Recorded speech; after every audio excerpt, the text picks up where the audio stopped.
Meat is taking up too much space on your grocery bill. Today, we shrink it. I'm talking tacos. Also, a lot of you have asked about high-protein, low-carb meals. Today, we've got these really great single vegetable subs. Let's get cooking. There's much to do.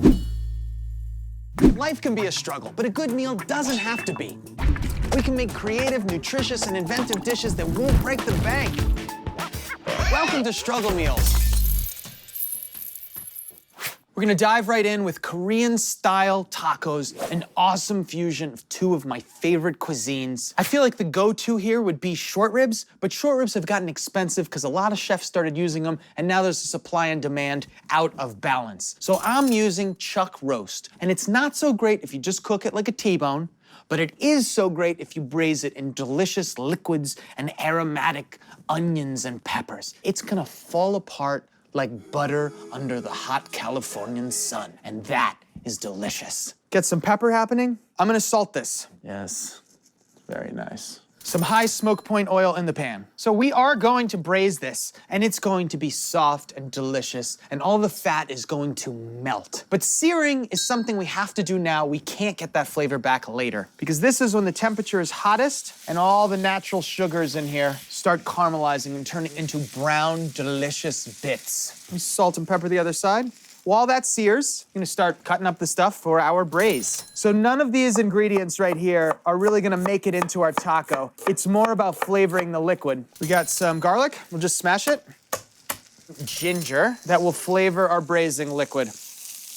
Nice. Our meat is seared, and now I'm gonna start building our braising aromatics. Here we go. All right, so right away you can see the onions picking up all the caramelized bits on the bottom of the pan from our searing. What we have here is gochujang. This is a Korean hot pepper paste. Fermented foods in general are really good for your gut health, but they also last an incredibly long time. This is how we preserved food before refrigeration. It almost tastes like extremely spicy miso paste. Don't worry about not using it all because it's gonna last for potentially years in your fridge. All right, so we're just gonna toast this ever so slightly. And now, drop the stock. Coming in with salt in the form of soy sauce, gonna do half a cup. To the package drawer for some free flavor in the form of honey. Here we've got 4 honey packets. Okay, mixing that around. Our chuck comes back. Now, braising is different from boiling because part of it is sticking out. It's not fully submerged. And this style of cooking is perfect for a cheaper cut with a lot of connective tissue because for many, many hours, all of this flavorful liquid will massage our meat and the fat and connective tissue will melt and the whole thing will become super soft. So you can simmer this on the stovetop very, very low for 2 or 3 hours, or I'm gonna stick it into the oven, 325. It's 3 hours, but remember, this only took 10 minutes. You don't have to do anything, so it's very hands-off cooking. Now we're gonna make some quick pickles. They accompany our spicy beef perfectly, and they're quick to make. You could even call them quickles. And we are gonna start with 50% water, 50% vinegar, 2 sugars, and some hot pepper. And while we wait for this to come to a boil and the sugar to fully dissolve within our liquid, we have to cut our stuff as thin as possible. We'll start with the garlic. Okay, there's the cucumbers. Coming in with some onion.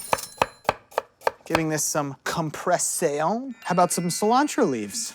Okay, we'll just put those guys right here.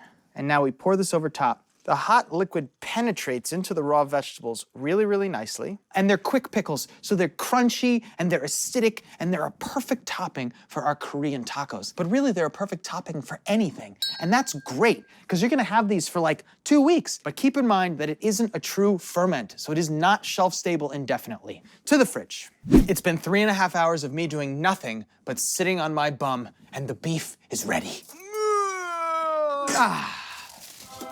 Look at that.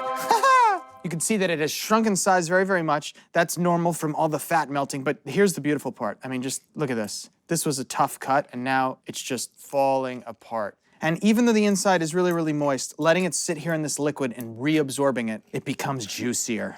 You guys wanted high protein, low carb, everything, and we're gonna do it in the form of tacos. So here we've got our red cabbage tortilla substitute.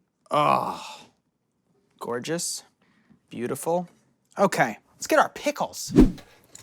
got some pickled carrot. Here's some onion. 1, 2. Just gonna give it one more dollop of gochujang on top. Finally, we're gonna use some fresh scallion. I'm gonna cut off the white here. I'm just gonna put these roots into a little tiny thing of water and they will resprout into new scallions. Chaka, chaka, chaka, chaka, chaka. I can't wait to dig into it.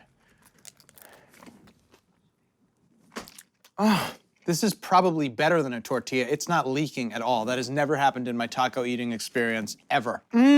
So our Korean-inspired tacos are $2.99 for the whole serving. That means they're under $1 each, which is a really solid deal. I don't miss the short ribs. This is falling off the bone, and this is unctuous and delicious. It took 3 hours in the oven, but I didn't have to do a whole lot of work. So I hope you enjoyed this little, like, Korean barbecue taco journey.